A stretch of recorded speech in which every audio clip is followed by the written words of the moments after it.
Kita ke Oki, pemirsa, pasca pembongkaran pagar penutup SMK Negeri 3 Kayu Agung Oki, siswa, siswi, dan guru pengajar senang karena dapat melakukan aktivitas belajar kembali. Pihak sekolah pun berharap permasalahan yang terjadi dapat segera tuntas. Saatnya jam ke-7.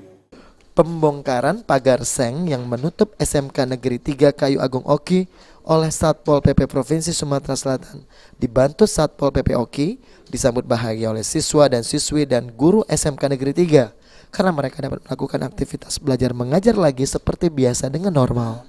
Namun demikian, perasaan takut masih dirasakan guru maupun siswa SMK Negeri 3 Kayu Agung karena adanya perkara lahan hak milik lahan sekolah mereka. Sehingga guru dan siswa pun berharap agar pemerintah provinsi dan pihak terkait lainnya dapat segera menyelesaikan perkara sengketa lahan tersebut. Kami merasa senang, artinya aktivitas belajar mengajar itu bisa berjalan. Di samping itu bukan kami baik yang merasa senang, warga di belakang dari perumahan Jokowi juga merasa senang.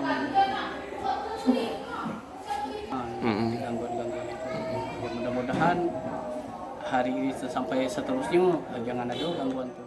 Bukan hanya guru dan siswa yang khawatir, para orang tua siswa pun ikut khawatir atas sengketa tanah yang terjadi di SMK Negeri 3 Kayu Agung, sehingga diharapkan permasalahan bisa selesai dengan tuntas. Ahmad Romawi, PAL TV.